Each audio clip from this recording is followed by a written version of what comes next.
Step 13, mindful weight loss.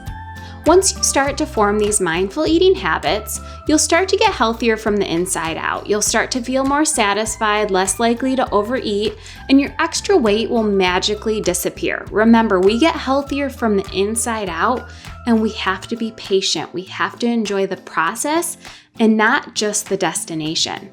I want to give you 2 powerful tips for losing weight effortlessly.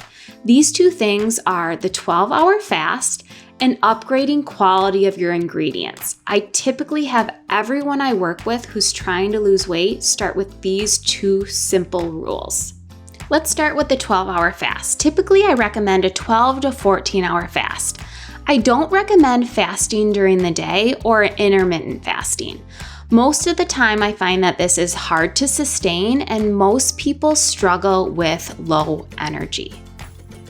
Also, if you're intermittent fasting and you're not eating until 3 p.m. in the afternoon, it's very difficult to make sure that you're getting the right nutrients during the time that you're actually eating. The best way to improve metabolism is to break that fast from dinner and have something upon waking. I recommend you do the 12 to 14 hour fast over the nighttime hours. From the time you eat dinner to the time you eat breakfast, you should have a 12 to 14 hour window. Ideally, if you eat dinner at 7 p.m., you want to make sure that you're not eating breakfast until at least 7 a.m. Typically in our household, we'll eat dinner around 7:30 p.m., and I usually eat breakfast around 8:30 or 9. And what this does is it gives your body time to digest and your gut time to cleanse. Think about rest and digest. When we're resting, that's where the body can actually digest, absorb our nutrients. Many times we're eating too close to bedtime, and this can interfere with our sleeping. Now, what I love about this 12 to 14 hour fast is it helps to improve elimination, which is a key component to losing weight. Ideally, you want to go to the bathroom, you want to eliminate and have a bowel movement first thing when you wake up. That's what this 12 to 14 hour fast allows you to do. It allows you to start your day on an empty stomach where you're completely eliminating. Ideally, when you have a bowel movement, it should be in the shape of a soft banana or a figure 8. This is how you know you're eliminating from your intestines rather than just having a poor quality bowel movement. You want it to be in this shape so you know that the body is actually eliminating properly. I recommend trying to do the 12-hour fast at least 4 to 5 days per week if possible. Ideally, the best thing you can do for weight loss is not eating anything after dinner. If you find that you're constantly hungry after dinner, this may be a sign that you're not eating enough throughout the day or you're missing balance in your meals. Aim to include a carb, protein, and fat for each meal or snack using the food target as your guide. If snacking is your nightly habit, try to break the habit by replacing it with something else. Go for a walk, brush your teeth, get in your jammies, or watch your favorite show on the couch. Sometimes these cravings only last for 10 minutes, and it's instant gratification that we're seeking. Put on a timer for 10 minutes, and if you still have that craving after 10 minutes, you can indulge. Maybe you're having a small piece of dark chocolate, or you're just paying attention a little bit more to how you're indulging. But many times that craving starts to go away if we distract ourselves with something else. A nice thing I like to do if I have a craving is just sip on some hot water with lemon. Sometimes I'll put some fresh mint in there, and it can be a very calming nighttime cocktail.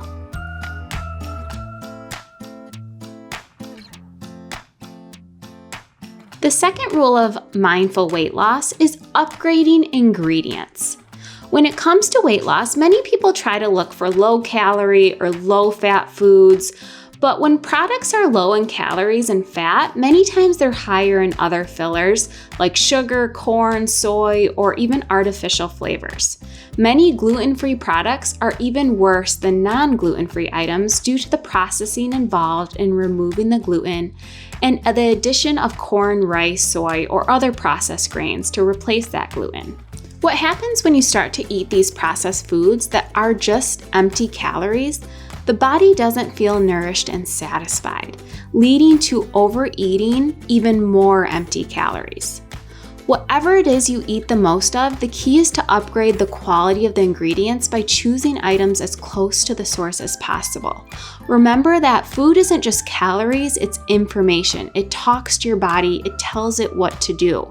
I always tell people when they start to upgrade better quality ingredients, everything that they're eating, they're choosing better versions, their body will know what to do with it. The weight will magically disappear. Whatever it is you currently eat the most, you make it better simply by choosing better quality ingredients. Choose potato chips with just 3 ingredients: potatoes, sea salt, and maybe a good quality oil like avocado oil, virgin coconut oil, or extra virgin olive oil. If you're choosing peanut butter, look for peanut butter that has 1 ingredient.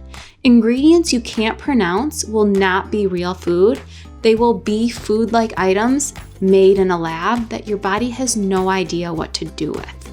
When you start to upgrade the quality of your ingredients, food starts to work with your body and not against it. Your cells get healthier, digestion improves, you stop overeating, and weight loss becomes effortless. If you're eating a peanut butter with 7 ingredients, switch to a peanut butter with just 1. If you're eating bread that has over 20 ingredients, it's probably not real bread and will be very difficult for the body to recognize and process. Whatever you love, start upgrading the quality by choosing alternatives that have real, wholesome ingredients. Simpler is always better. Look for hot dogs made with real beef. Real food is real love.